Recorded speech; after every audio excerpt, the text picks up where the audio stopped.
Morning. So, let's get into a topic of the day. And, you know, I've been writing. I've been writing different things coming to mind. I've had different ideas for the past couple of days. I have just been just jotting. But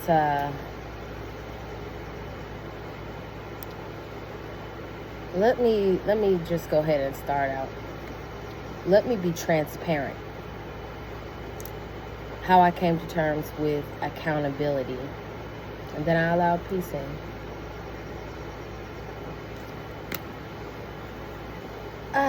I grew up in a a mixed race household. You know, mixed of religion, mixed cultures, mixed everything. The true American dream, I guess. And there were a lot of good times. As I grew up, I started to see how lucky I was. I started to see the fortune that I grew to have. But when I was a child, I can't help but to believe how traumatized I was, and how sad I became, how hurt I was, because I was acting in emotion. You know, when you're a child, you're in your feminine energy until you grow up and you learn to become masculine. You learn to become logical. And that's male or female. Physically, male or female, we all start off as women. We all start off as female. We all start off in feminine energy as we grow up, because what is it that you can do as a child in this world other than be a child? So, like I said, I grew up, and as I got older, I started to make decisions based off of what I've always wanted to do as a child. These are the college years, the early 20s. These are the college years. These are the times where you truly fall on your ass because of the stuff that you are doing, how you believe, what you think, what you do, what you have. Now that I'm 30, I'm not a professional for a person that's in her 30s, but I will say that I've graduated from my 20s. And I'll say that over time, I wish that I would have said no a lot more. I wish I would have said yes to opportunities for myself. I wish I wouldn't have had this imposter syndrome. But I could wish all day. I could do it woulda, coulda, shoulda like no other. But where I have to be accountable is what I chose to be fearful of. Where I had to be accountable is where I chose to focus my mind and heart on dependency. And a lot of younger women, they get this wrong idea about love. It's not completely dependency. It's not completely it's incomplete when you think that way.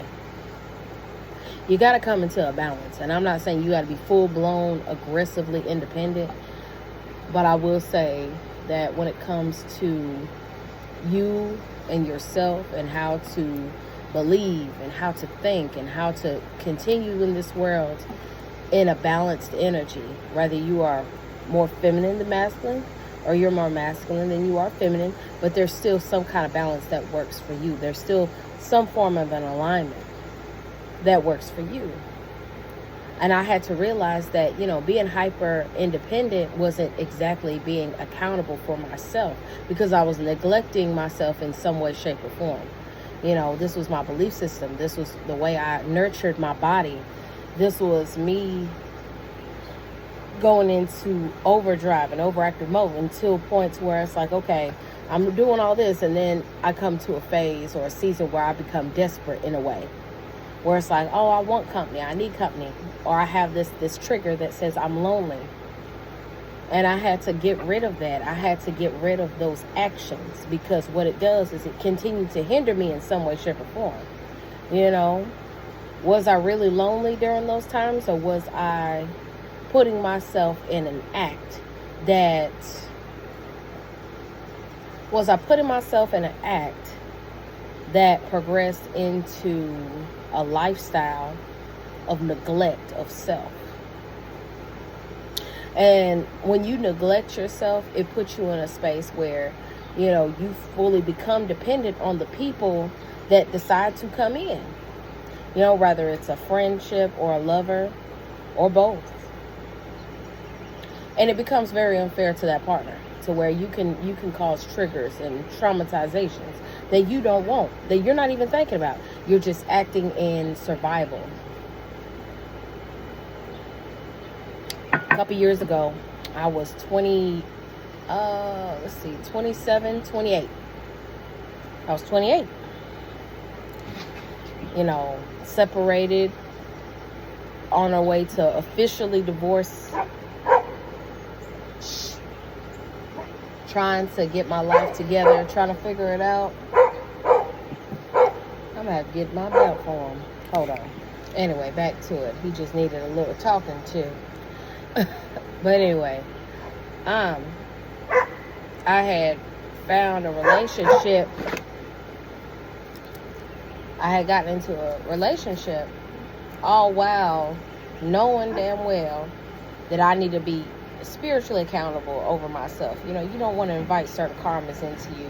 Even when you know that you're separated, even when like I said, me and my ex-husband, we were separated for over 7 years by the time I got into that relationship with somebody. And, I hadn't messed with nobody. I haven't related to anybody. I was just truly celibate. And then I finally was like pinched enough to where it's like, hey, I gotta do something about this. I got an itch, I got a scratch. And that's what I had to do. And that's what I had to do. I felt like. So I got into a relationship with this person, and I realized that there was a lot of things about our relationship that mirrored who I was as a person in the past, and who I thought I would not be ever. I told myself a long time ago that I would not be a specific individual that I grew up around.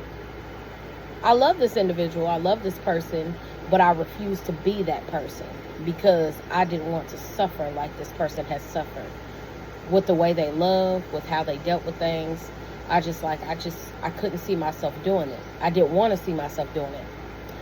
I had a conversation with another individual, about history in our family, and they said this very line, until you walk in my shoes, you can't judge me. And that's a powerful statement.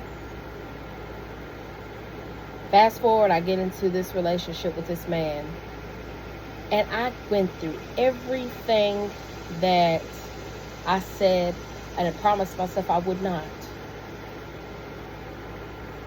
I broke my promises to myself. I broke my own belief system because I depended on this person to be about their word. But at the same time, that's putting a lot of accountability on them. That's putting it off on them still, huh?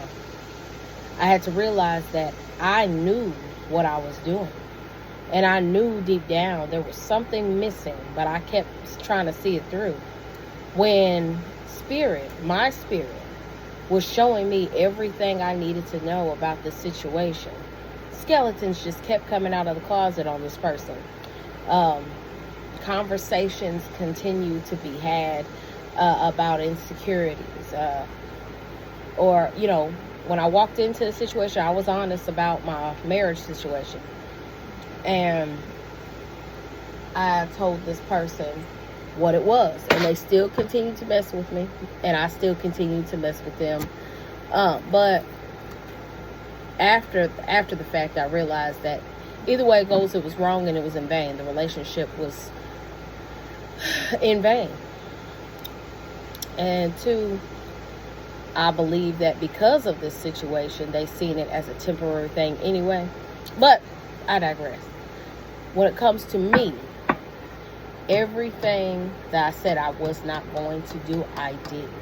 And I have to be fully accountable for it, because once you break your own promises to yourself, is it really that other person's problem? Is it really that other person's fault? Is it really that other person's doing? Or accountability, or not accountability, responsibility to be sorry about a thing, about something you already knew. And there's plenty of conversations I can have about accountability in different ways, shapes, or forms. And this applies to how I work, how I love, how I get, just my overall way of being and who I am as a person. It's another freckle. I have a problem with letting certain things go, negative or positive. I think I could still succeed. I still think I can persuade the situation. I still believe in my mind that I can win and I can come out on top. I can accomplish getting out of this by working on it, and at the same time procrastinating on working on it. It's a mental illness, to be honest. Something. Praying about it. And I've had several conversations, several videos ago, where I had talked about a past job situation had happened, and I talk about how God moves you. But it's not just with your job, with your liability, well, not liability, but your stability, your stability. It's also dependent on your your love life as well. It's a universal language with what type of energy you give something that you refuse to let go of. You know what I'm saying? It's very fluid. It could be good or bad. It can be. And one thing I had to realize is that if you trap something, if you continue to try to hold on to it, it's going to find a way to escape, or it's going to be so intoxicating that it can't be used. So I cannot be selfish with my energy, but I also cannot be selfish with trying to manipulate the situation to believe that it's one energy when it's really not. I had to be accountable for what I believed in. I had to be accountable for how I put my energy into it, and it went to waste. And I knowingly did so. But I still had some kind of hope that this person would willingly come to a space for themselves to see it. But it probably would have happened without some kind of persuasion. And I'm surprised it lasted as long as it did, based off of, my actions and how long I held on. I thought about a specific situation that had happened going out of the relationship, going out of that connection. I had pleaded, I damn near begged, and I'm like, you know what? Wait a minute. I heard this ringing in my ear, very loud, and so loud that I heard the words, "Stop. This is not what you need to do." And I said, guide me. I started texting this person back, and I was happy.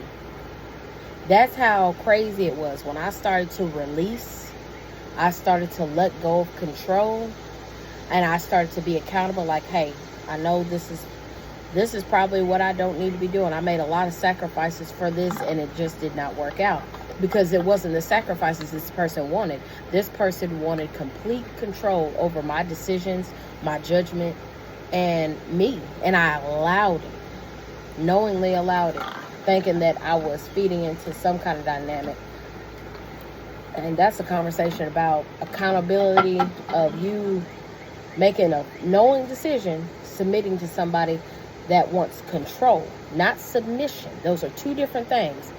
When a man, allows you in and allows you to be who you are, and it naturally comes that you submit to him because he's already submitted himself, that's one thing.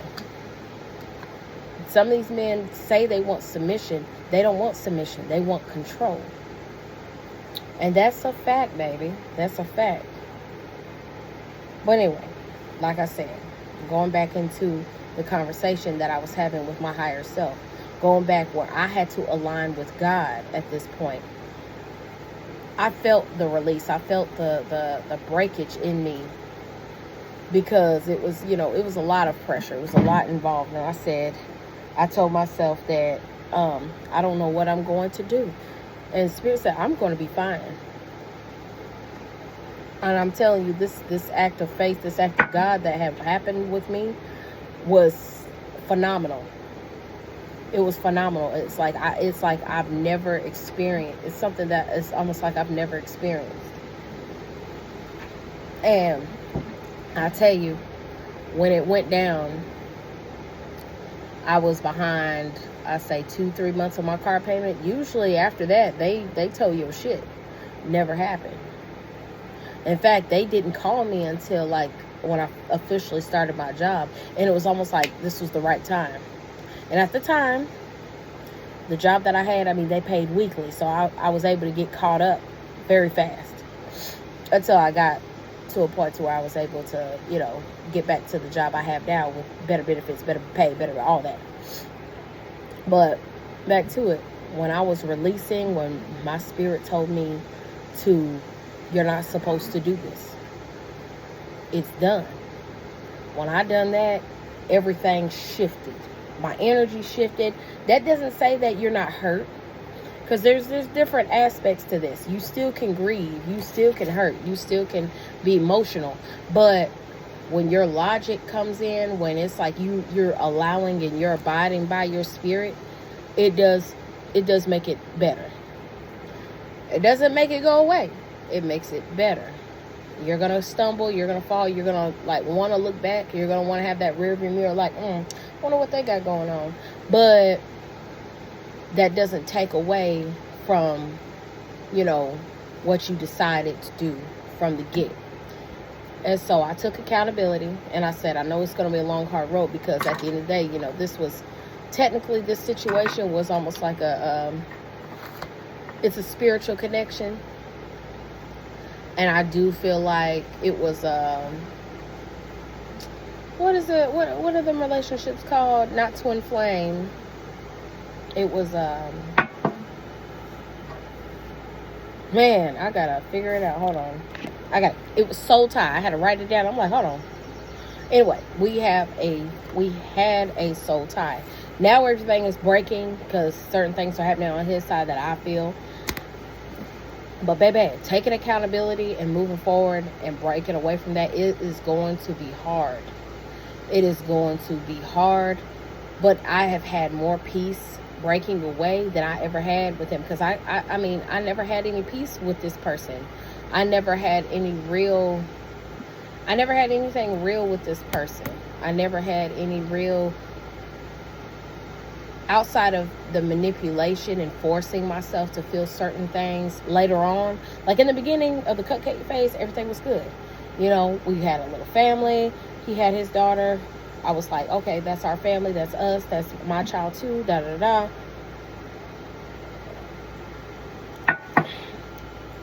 And I think that's what clouded me the most is, applying that to me. And it was like, I just don't resonate here. After so long of being with him, and after, every time I would do one thing that he asked me to do, it was a blockage there. It's like, okay, now I want you to do this. And so it's like, it's a tug and pull with my spirit constantly, and I cannot stop moving. And I'm exhausted all the time. Towards the end, I stayed locked away, kind of. Not physically, but it's like I was always tired. I had no energy to do anything because it's like everywhere I go, everywhere I spin, everywhere I turn around, it was a blockage. It was some kind of pull. It was some kind of thing that it was like, I wasn't doing right, or I wasn't doing good enough. I'm not doing enough. He wanted me home, so I left my job. Plus, I was dealing with some medical stuff too. Left the job to be home, and then now I'm lazy and I don't make any money. And so he goes from wanting to pay for me to go back to school, wanting me to do this and that. Now I don't have money. Now I'm broke. I was broke when I had the job. Not like bad broke. Like I was able to afford certain things. I was able to take me and baby girls some places and stuff like that. But for him, it's like, oh, that's just a little job anyway. Da da da. Like, the man was two different people. Why is this not going away? Anyway, so I can't stand it when people call at the wrong time.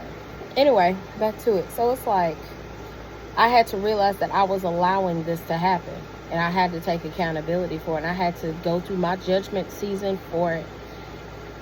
And I tell you, breaking away from the victim state of mind, breaking away from the victimized ideology in the whole scenario situation, you know, not to say that I didn't go through some real shit, I did, but at the same time, it's like, you know what, I need to be accountable, because the flags were there, and I still pursued. I still continued to go through this willingly.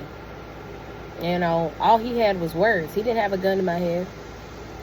And so I'm hoping that this message reaches some of you ladies today and realize, like, hey, you're putting yourself in a box because you trust and believe this person so much based off of your lack of boundaries and based off of your lack of your identity. And you want to identify with your person, and that comes from toxic dependency.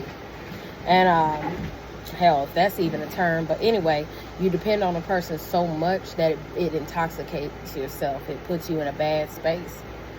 Puts you in a domestic situation. It puts you in really, really bad situations, baby.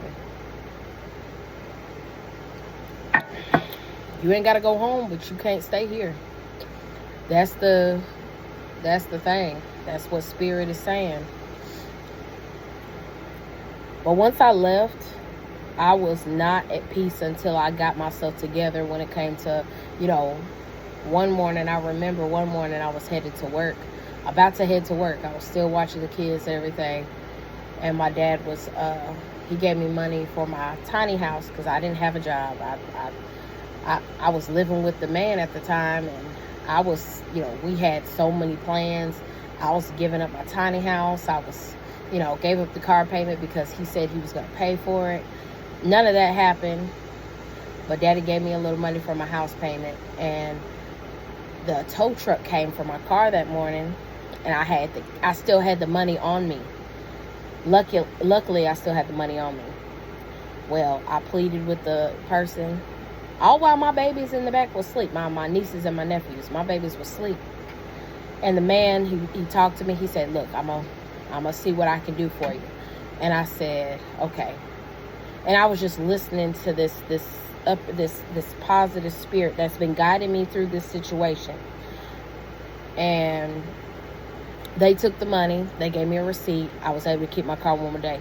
But I had all this stuff on my mind the entire morning, the entire shift, really, because I was like, man, I got to figure things out, you know. And I want to say that was like probably my second week of work. So I got lucky.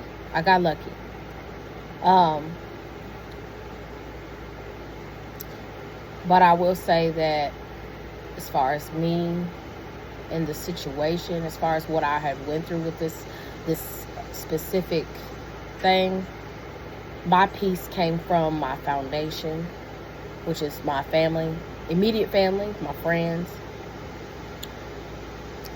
building myself, my faith in God. My faith in God comes first. My relationship, my faith and all that, and God comes before all. And I kept pleading, I kept talking with God the entire time just to see what every time I would talk to God, I would see a little more out of this person anyway. So, you know, when you're a woman of God, when you have faith in God, when you have faith and you act in your faith and what you do, you'll see the signs, and you'll see them differently. That's why I say be accountable for your spirit too, because that's going to help you with your discernment. That's going to help you with your wisdom. That's going to help you with your decision making. And you've got to be loyal to it. You got to be legit with it. You got to be content. It's got to be a consistent, ongoing relationship. That's what that is. Now, I don't know what everybody's denomination is. I just, you know, I don't play into that because everybody has different belief systems. Everybody does good with their spirit with whatever they got going on. And I hope the best. I grew up in a Christian household. I grew up in a Church of Christ, mixed with Baptist, and that's what I grew up in. So a lot of my references will come from my past teachings and learnings and stuff like that. But I am open to different wisdoms and different ideologies. I am spiritual.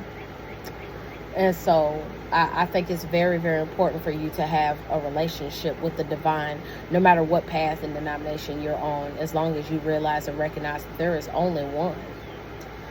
And that's it. That's it. But that's how I came to peace in the situation, in all situations that I've been through, whether it was love, whether it was working on my money, my career, and my relationships with my family. No matter how I grew up and how damaging or how traumatized or how whatever people like to use these days, I've addressed my childhood already. I've had conversations with the very people that I grew up with. So I really don't feel it's necessary to identify with that trauma state of mind. That's another form of accountability there. Is because if I live my life through a traumatic lens, the world is not going to be as beautiful as I see it today. So that's also very important. And as long as I'm looking at the world the way I'm looking at the world, I will not accept anything mediocre or less. So when I allowed peace in, everything that aligns with me and everything that I am attracted to is peaceful. And I don't feel the urge or the need to, not right now anyway, to go ahead and just scratch that little itch or whatever.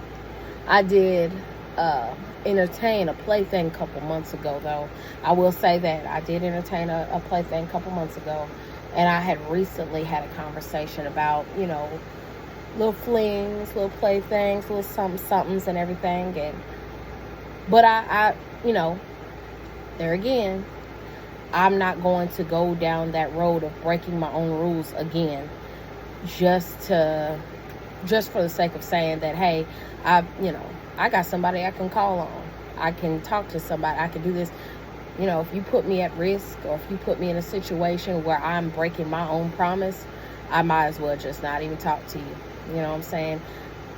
I have a foundation. I have a good relationship with my family members. I have a good relationship with my father. And I think that's the biggest difference between me and some women. And I'm not knocking no women out here. You don't have a father. I think it'd be very important if you find a father figure. Find a man that could be a father figure outside of a relationship, outside of a romantic relationship. Find you a designated father figure that can give you the manly wisdom, that can give you the understanding about a man's ideology. Don't find nobody in the slums of the streets of the valley of the shadow of death and think that he's going to give you any wisdom. He probably going to give you some rocks and weed. I'm sorry, I digress on that. I'm talking too much at this point. And I'm not saying you have to go to the house. You ain't got to go to church to find these men. Some of these men are locals. Some of these men are factory workers. Some of these men are out here working on cars. Some of these men, these older men, some of them are broken, and they have some kind of discerning with them that can really tell you, what you need to know, what would, and the right questions to ask. I'd be like, hey, and go to God first. Like, God, I just ask that you lead me to a father figure, person that could give me the signs and the wisdom that I need to move forward in my life, to find the man that I need. Give me that type of relationship so I can heal these childhood wounds. Stuff like that, Just pray about it. And I tell you, that's the best affirmation. That's the best. Praying about it is the best policy for me, because I tell you, I have been led to some pretty good people, men and women both. Men and women that have had the experiences that I need to gain in order to get to the next level where I want to be. And so that's my point of that part. You know what I'm saying? But like I said, get that under control so you can Know how to make boundaries. Know how to be a balanced woman in this life. Especially if you're in your early 20s, mid 20s, it's good to have a good foundation with a man as a father figure. Don't try to replace a father figure energy with a husband or with your romantic partner, because I just feel like that's not balanced. And I do feel like in some way, shape, or form, it's going to traumatize you even further, because, you know, you won't notice a difference. It becomes more of a fetish than anything.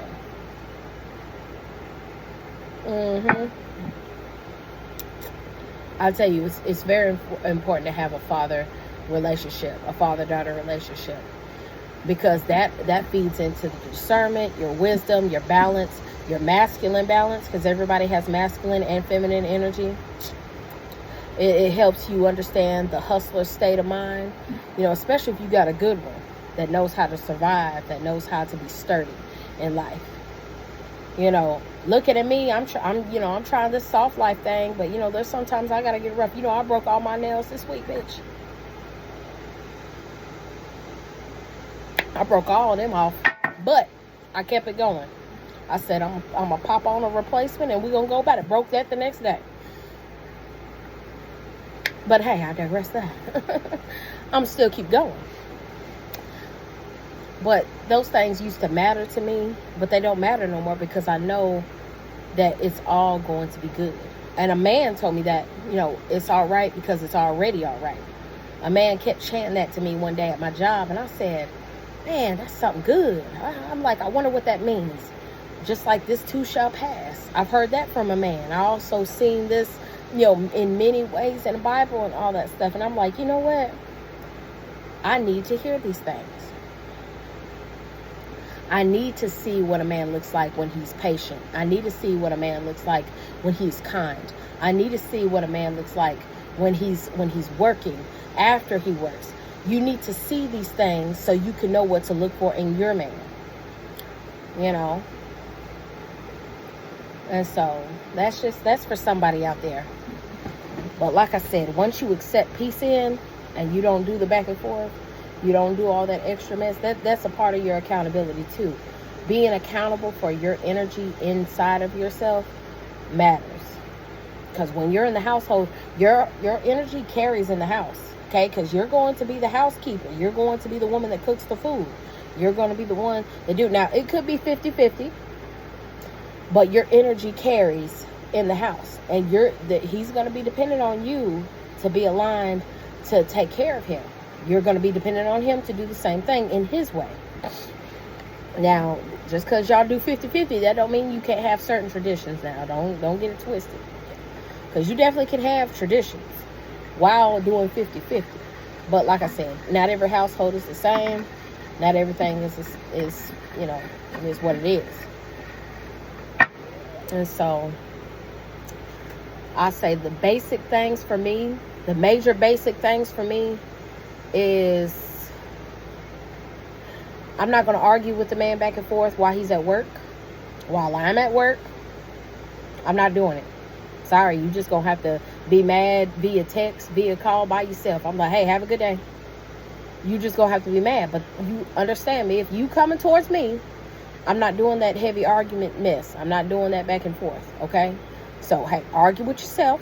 Argue with your machine or whatever it is you do. I'm not going to have a disagreement or argument before bed. I'm just going to warn you like, hey, if it's going to make me mad, wait till the morning, write it down, send it in text. We'll see tomorrow. But tonight, I'm going to get my rest, and I'm going to get some good rest. I've already decided this. I already decided this. That's number 2. 3, quality time is very important for me. And I'm letting you know this right now. If you headed towards me, baby, quality time is very important to me. Holidays, Valentine's Day, girlfriend day, boyfriend day, I don't care. Those are important to me. Anniversaries are important to me. If you're a woman out there that love those types of things, don't let no man say that, oh, those aren't important. You're supposed to celebrate every day. Okay, then celebrate every day. But give me my flowers on Valentine's Day.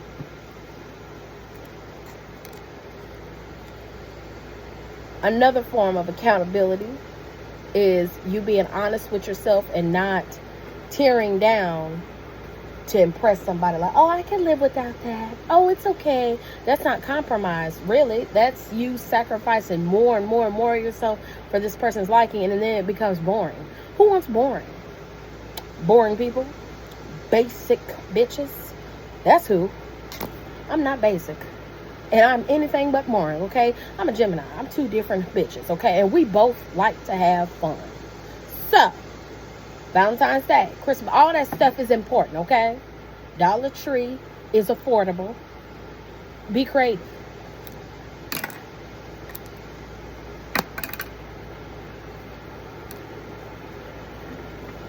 If it's important to you, that man, and he loves you and he wants you, he'll make a way for you. No matter what. And I've heard this from men. It's not just from me. A lot of them on here, on these podcasts and stuff, they do not want to hear it from a woman. But I'm going to tell you, I heard it from a man, so I'm going to speak on it. I heard it from several men. And I'm going to speak on it. And every time that I see a man talking about, what a woman should do, giving a woman advice, I'm going to share that shit. I'm going to share that shit. Because a man is going to listen to another man. That's just what it is. They're going to listen to another man before they listen to that woman. I don't know what it is, but hey, that's just what it is. They got to see another dog bark so they can bark too. That's what it is. And I'm just going to let it happen. So, every time a man shares advice to a woman or talking to women like that they're the father figure and their daughters, do that. If you don't have a designated father figure, go ahead and get you one on YouTube. Go ahead and watch you be a man on YouTube. Don't worry about his personal life. Just get the message and be gone. Okay? Don't dive too deep. Take the message and go.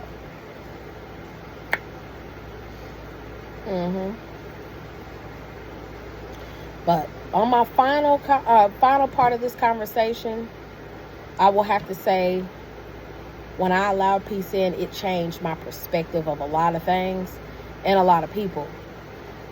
I don't gravitate towards it, and I don't shit on people that struggle. I don't.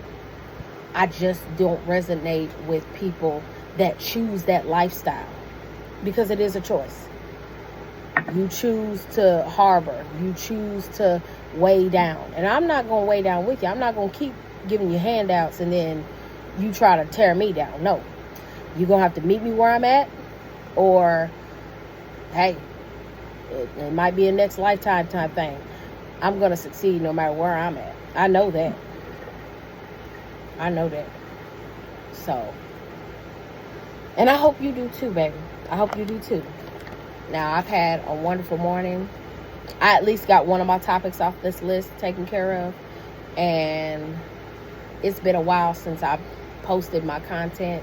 It's been a minute since I've been on live. Like, I was live last week, but that was after a month of not going live. And I really appreciate the love and support that I am getting. And my YouTube is growing, and so I'm feeling really good. I'm feeling really, really good. So I'm definitely excited for what's to come. I'm excited with my creative endeavors, and I'm excited for the energy that I'm giving myself. So, darlings, I love you. I thank you. I appreciate you. Have a blessed and wonderful day. And continue to be accountable for yourself so you can allow peace in for yourself, by yourself. And hey, allow it to yourself, baby.